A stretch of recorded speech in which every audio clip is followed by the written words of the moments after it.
El misterio de Gargoyle Gardens. De Edgar Jepson. El jardín que hay en el edificio Gargoyle tiene forma de triángulo y en cada una de las 3 puertas que hay para acceder a él figura un cartel que declara que solo los residentes del edificio, sus familias y sus amigos pueden entrar allí. Los jardineros tienen órdenes estrictas de expulsar a los extraños. Sin embargo, mi tío Algernon, propietario de la finca, que al morir me la dejó en herencia, tenía un lugar especial en su corazón para los jóvenes enamorados y dio instrucciones para que las parejas pudieran pasear libremente por el jardín. Al heredar la propiedad, yo permití que estas instrucciones se mantuvieran, porque el jardín parece especialmente diseñado para el amor, más que cualquier otro de los jardines de Londres. De hecho, en una tarde de verano, se vería bastante triste e incompleto, sin algunas parejas de amantes en él. Me veo obligado a decir, sin embargo, que yo nunca lo he utilizado para ese propósito. La única chica con la que, de vez en cuando, me encuentro en el jardín es Amber Devine, la sobrina de Scruton, el millonario neozelandés, que vive en el apartamento 9 del edificio Gargoyle. Es muy bonita y simpática, pero jamás se me ocurriría enamorarme de ella. Si lo hiciera, sería el desastre de mi vida, porque dejó que su tío la utilizara en un pequeño juego, con el que intentaba engañarme, para que le dejara quedarse gratis con su apartamento. Nunca he podido entender cómo llegó a ayudarlo en eso, porque es algo que no encaja con su forma de ser habitual. Pero lo hizo, y la idea de llegar a tener con ella una relación amorosa está fuera de cuestión. Un viernes por la noche, había quedado en ir a un baile en Covent Garden, y después de cenar en casa, salí a eso de las 10:30 al jardín central para fumarme un cigarrillo. En verano, el jardín nunca tiene un aspecto seco y polvoriento, como el resto de Londres, porque se riega una y otra vez. Durante toda la noche, se oye el repiqueteo del agua, que cae de 2 o 3 fuentes giratorias, en la mayoría de los céspedes, y si hay luz de luna, sus chorros brillan como la plata. Mientras cruzaba la calle, hacia la verja que hay delante de mi casa, vi a una pareja de enamorados, que subían por el sendero central del jardín. Al menos, yo los tomé por enamorados, aunque caminaban bastante deprisa. La chica vestía un vestido de noche, pues vi sus hombros blancos a la luz de la luna, y llevaba un pañuelo enrollado en la cabeza. El hombre llevaba un traje de tweed y un sombrero de paja. Al mismo tiempo, vi a un hombre vestido de etiqueta, que se acercaba por la acera a mi izquierda, de forma bastante sigilosa, a la sombra de los arbustos que bordeaban el jardín. Pasé por la puerta, y subí por el sendero central, y había recorrido 30 o 40 metros, cuando oí sus pies crujir sobre la grava, junto a la puerta del jardín. Miré hacia atrás, para ver si era alguien a quien yo conociera, pero una pequeña nube estaba pasando en ese momento ante la luna, y él estaba demasiado lejos para reconocerlo. Giró bruscamente hacia la derecha. Seguí unos metros, y me senté en un banco. Había estado sentado allí 2 o 3 minutos, cuando una mujer entró por la puerta. Iba a paso rápido, y vi que llevaba un sombrero de plumas de buen tamaño. No pude ver quién era, porque llevaba un velo. No parecía la esposa o la hija de uno de mis inquilinos, parecía más bien la doncella de una dama. Se dirigió directamente hacia el sendero central, fuera de mi vista, a la sombra de los arbustos. La noche no era tan cálida como podría haber sido. Me levanté y caminé por el sendero central, para encontrar un lugar más resguardado. Justo antes de llegar al centro del jardín, me encontré con Amber Devine. No solemos encontrarnos en el jardín por la noche, generalmente es por la tarde. Nos dimos la mano, ella se dio la vuelta y continuamos hacia el centro del jardín. Llevaba un vestido de noche, con un chal ligero y vaporoso sobre los hombros, y a la luz de la luna parecía, si cabe, más bonita que durante el día. Pensé que sus ojos eran como estrellas brillantes. La pareja de amantes y la mujer del sombrero de plumas no estaban a la vista. El centro del jardín está cubierto de arbustos en forma de rueda. Entre los arbustos que forman los radios de esa rueda, hay pequeños prados, y cada uno de estos prados tiene una entrada estrecha. Amber y yo, Entramos en el más cercano de estos pequeños prados, y nos sentamos en un asiento al fondo, bien protegidos, y comenzamos a hablar. Siempre tenemos mucho de qué hablar. Están los niños pobres, que Amber recoge en el parque, para llevarlos de excursión a Kew o al campo, y están los problemas que yo tengo con mis inquilinos de Gargoyle, y con el cuidado de los jardines, que también debo organizar. Siempre la hago partícipe de mis preocupaciones, porque la encuentro muy comprensiva. Mientras hablábamos, oí el sonido de voces muy débiles, al otro lado de los arbustos a nuestra izquierda. No entendí lo que decían, simplemente percibí un murmullo, y nada más, porque estaba prestando atención a Amber. Llevábamos sentados hablando 3 o 4 minutos, cuando se oyó el fuerte y alarmante estallido de un revólver, en el césped a nuestra izquierda, y luego el grito de una mujer. Amber se levantó de un salto, con un pequeño grito de sobresalto, y yo me levanté más lentamente. Se oyó un estruendo entre los arbustos que había a nuestra izquierda, y un hombre vestido de etiqueta salió corriendo por el césped, y desapareció por una de las entradas del jardín. «Vamos», dije. «Tenemos que averiguar qué ha ocurrido». No. Ten cuidado. Ten mucho cuidado», gritó Amber, y me agarró el brazo con ambas manos. «Está bien», dije. «No me harán daño. Quédate aquí un momento, estarás a salvo». Y traté de soltarme de sus manos. «No vayas, pueden lastimarte», dijo ella temblorosa. «Pero debo ir, realmente hay que hacerlo», dije. «Entonces yo también voy», dijo Amber. «Muy bien, pero no tengas miedo».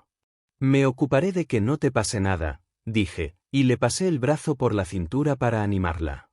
Salimos a toda prisa a la entrada del jardín, y vi inmediatamente que habíamos perdido el tiempo. El hombre vestido de etiqueta no estaba a la vista, pero en el jardín abierto de la izquierda, la dama con traje de noche se apresuraba por un sendero que conducía a la puerta de la izquierda. Ella estaba bastante lejos, pero le grité. «¿Qué ha ocurrido?»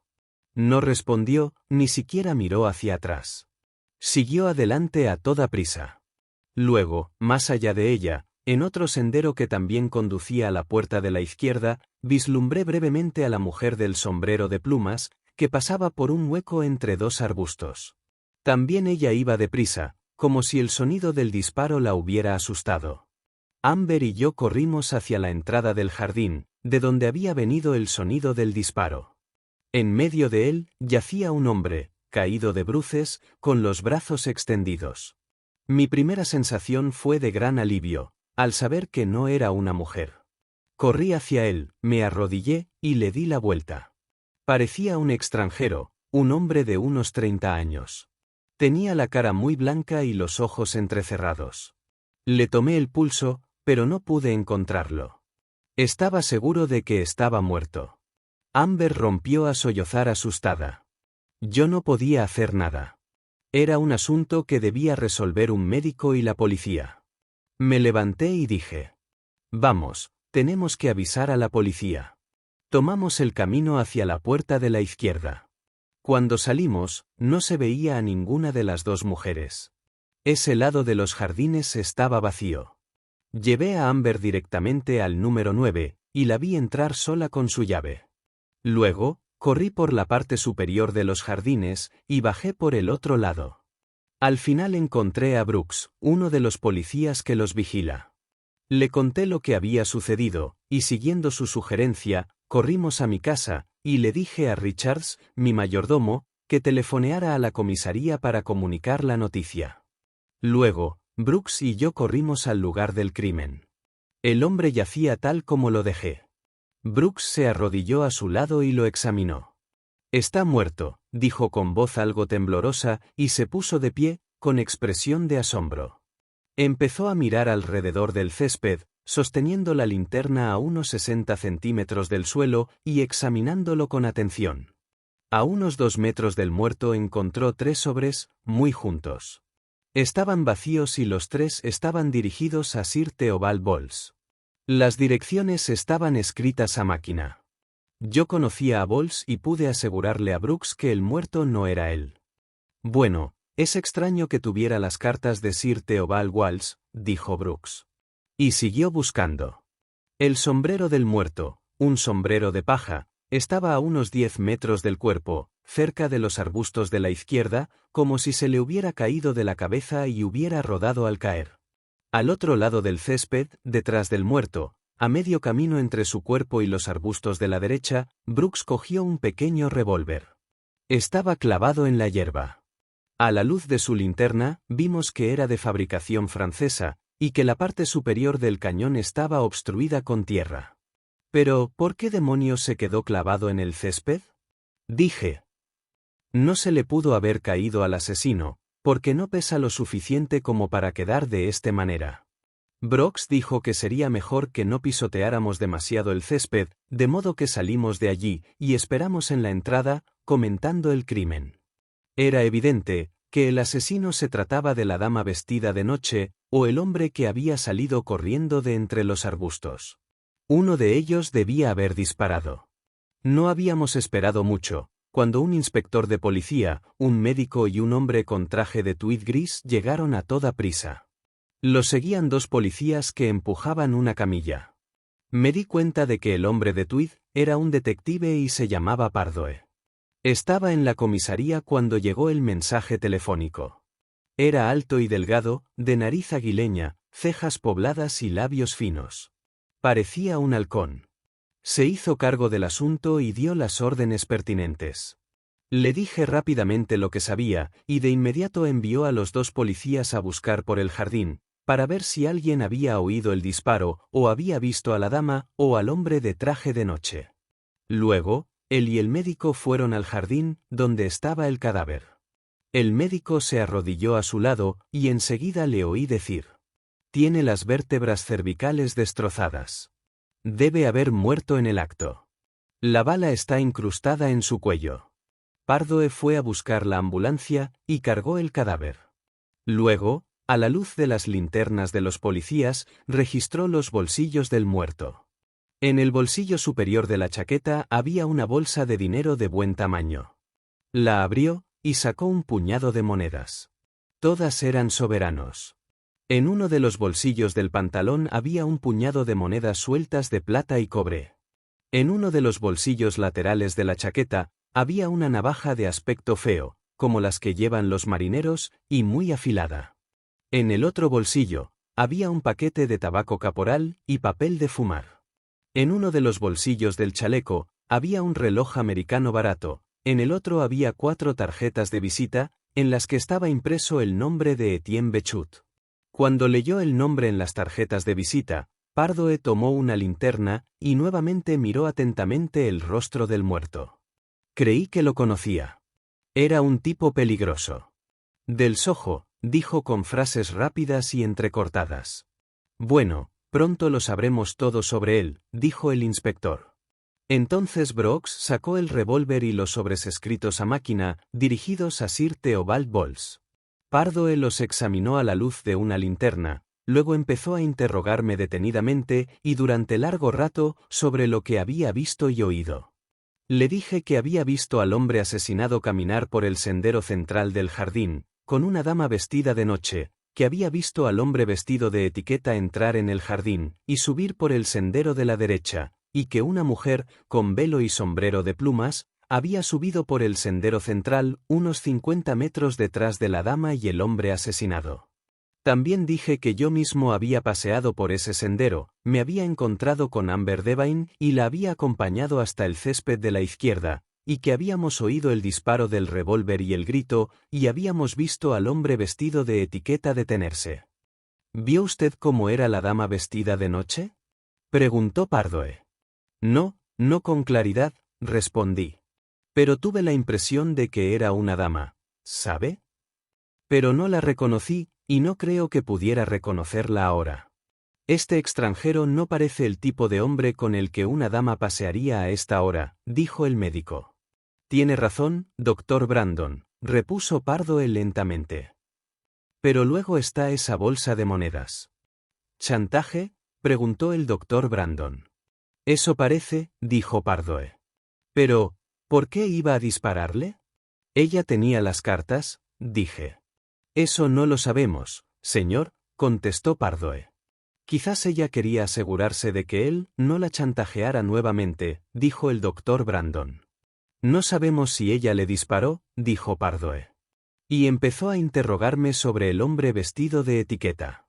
Le dije que no podría reconocerlo, porque estaba demasiado lejos cuando entró en el jardín, y que había salido corriendo tan rápido de los arbustos que no había podido ver su rostro, antes de que me diera la espalda y saliera corriendo por la entrada. Luego, me preguntó en qué posición se encontraba el muerto cuando llegué al césped.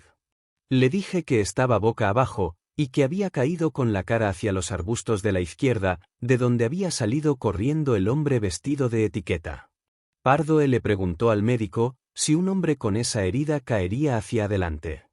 Brandon dijo que la bala podría arrojarlo hacia adelante o podría girar y luego caer. Luego Pardoe interrogó a Brooks sobre el hallazgo del revólver. Él también parecía desconcertado por el hecho de que estuviera clavado en el césped. Continuó interrogando a Brooks sobre las personas que había visto en los jardines, y descubrió que no había visto a ninguno de los 3 autores del crimen.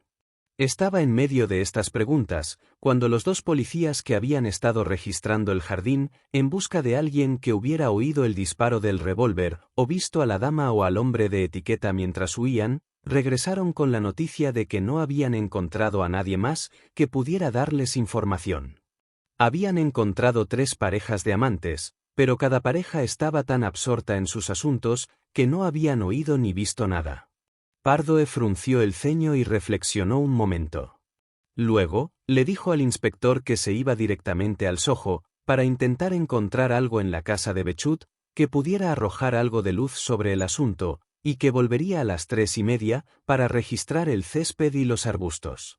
Dejando al inspector y a Brooks a cargo del césped, Pardoe, Brandon y yo salimos del jardín, seguidos por los 2 policías que empujaban la camilla con el muerto.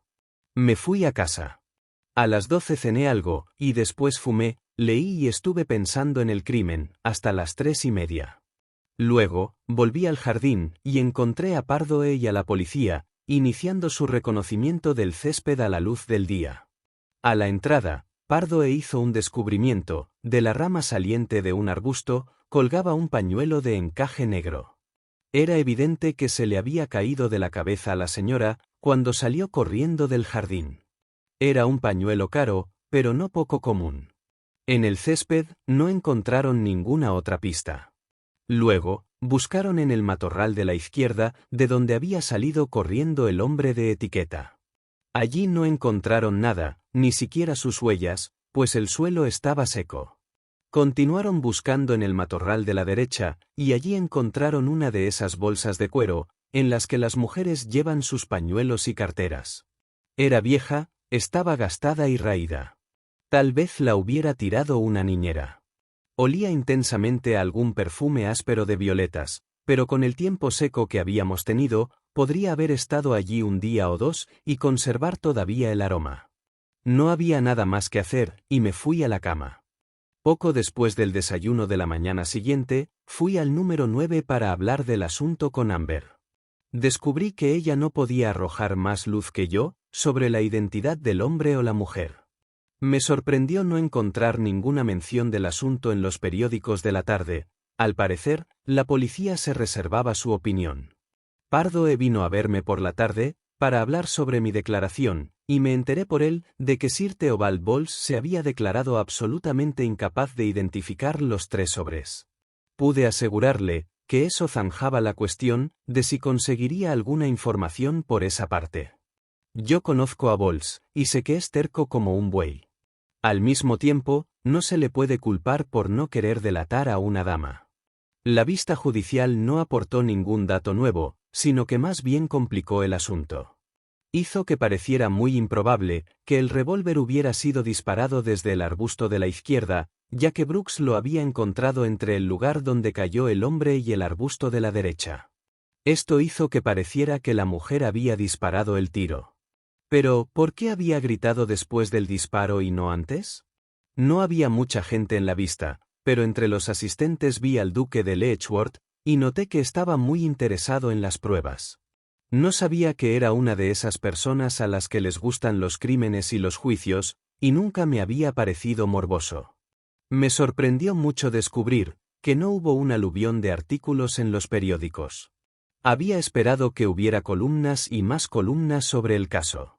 Esto, por supuesto, aumentó el misterio, y me hizo pensar más que nunca en el asunto. Boles era el hombre que sabía algo sobre el caso, pero jamás lo diría.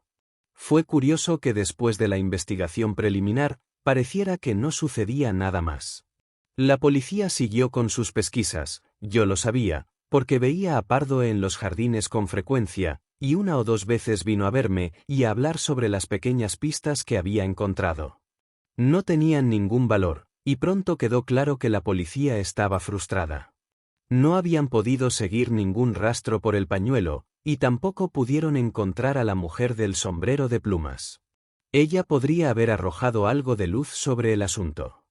Llegaron al punto de poner un anuncio para buscarla, pero sin resultado. Yo no quería correr el riesgo de meter a ninguno de mis amigos en el lío de su vida, por culpa de un miserable chantajista, pero al mismo tiempo, seguí haciendo averiguaciones por mi cuenta, solo para tratar de satisfacer mi curiosidad sobre el asunto, y por fin empecé a pensar que mis investigaciones comenzaban a dar fruto. Una noche, 15 días después, estaba jugando al baccarat en el club, y me pareció que el duque de Letchworth, también presente, me miraba de forma bastante extraña mientras jugaba. El interés que mostraba por mí debió disuadirlo de jugar como de costumbre, porque perdió casi 100 libras. La fiesta se disolvió alrededor de las 3, y justo cuando yo salía, el duque me llamó. «Medio minuto, Gargoyle. Te acompaño a dar un paseo». «¿O tienes prisa por ir a acostarte?», dijo. «En absoluto», dije. «Me gusta trasnochar». «¿Tienes la llave de ese jardín?», dijo. «Quiero hablar contigo. Y después de estar tanto tiempo sentado en el club, prefiero estar al aire libre. ¿Podrías llevarme al jardín donde mataron a ese canalla extranjero?». Las palabras, canalla extranjero, me abrieron los ojos.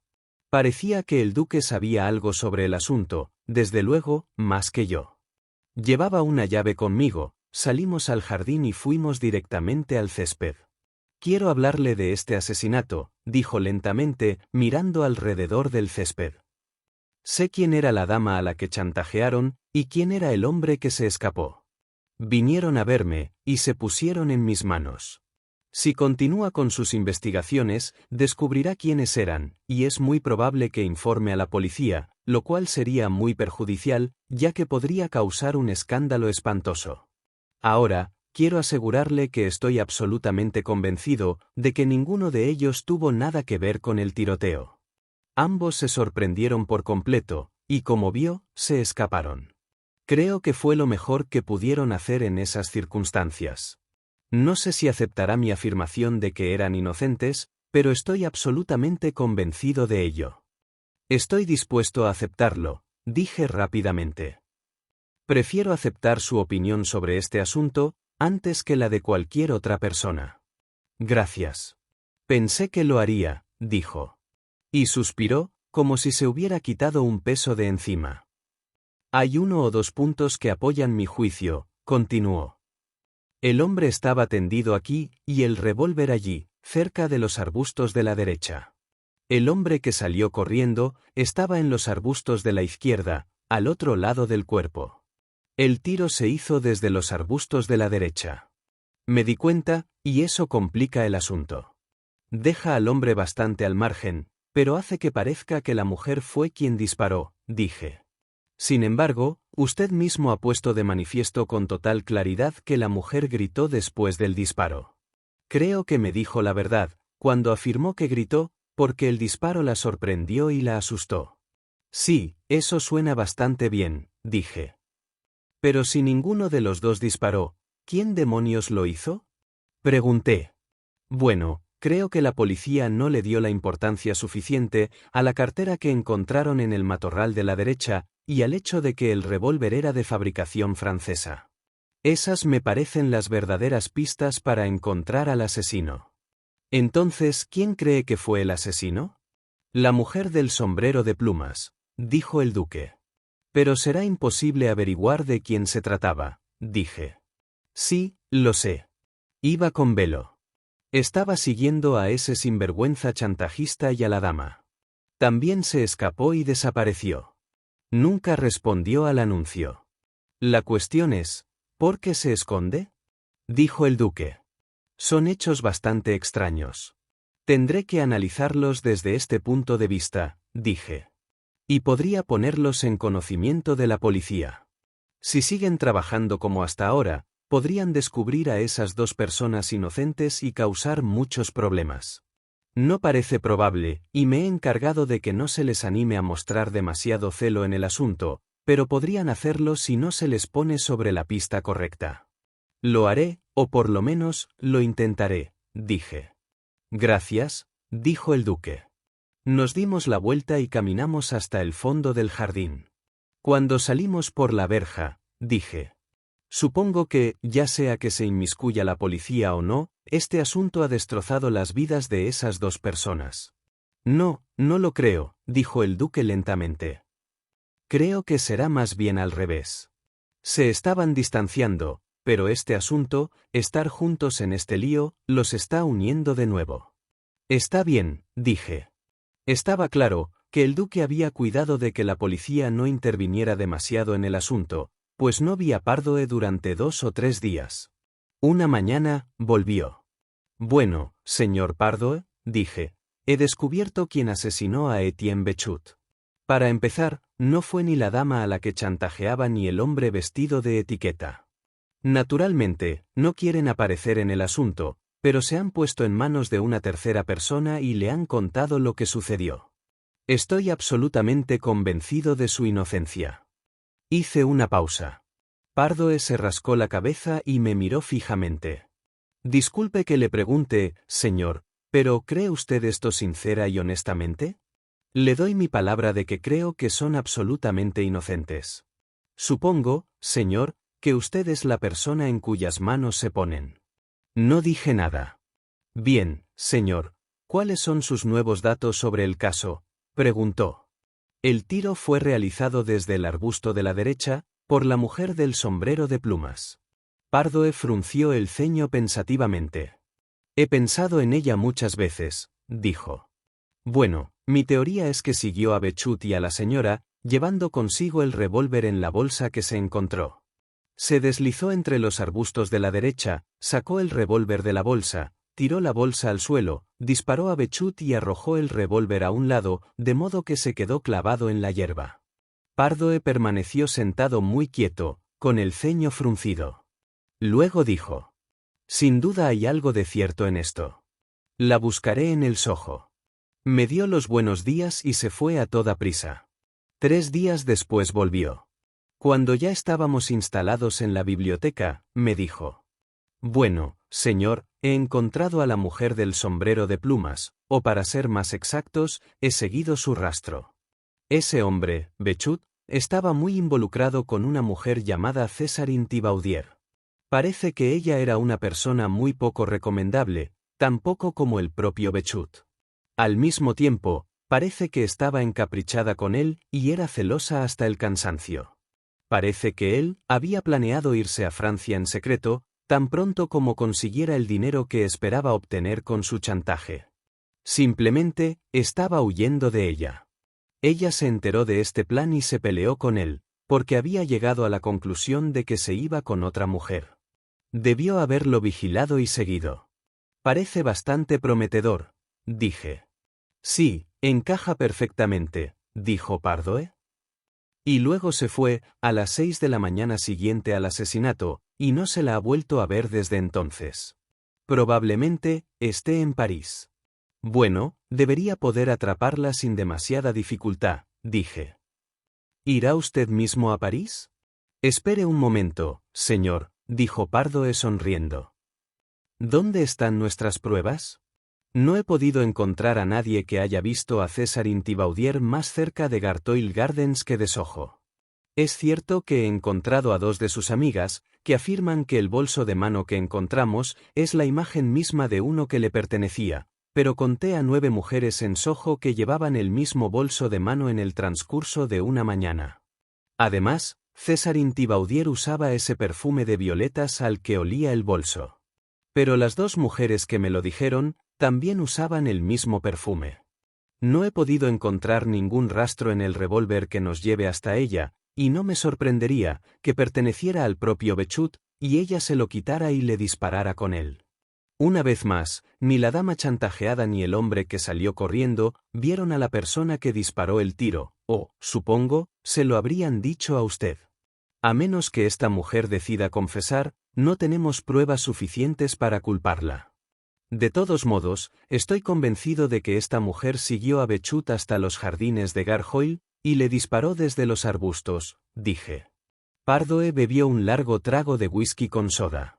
Luego dijo: «Ah, señor, si detuviéramos a todas las personas que estamos seguros de que han cometido asesinato, podríamos mantener el Tribunal Penal Central en marcha, con juicios por asesinato durante los próximos 6 meses. Pero no creo que logremos que ahorquen a 1 de cada 10. El asesinato es una cosa, y las pruebas son otra». Es muy alentador escuchar eso, dije irónicamente.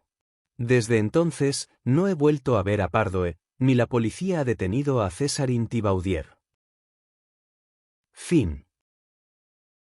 Gracias por ver este vídeo. Por favor, no olvides suscribirte, dar a me gusta, compartirlo y dejar un comentario. Si te ha gustado este relato, puedes encontrar más audiolibros en nuestro canal Homo Lector.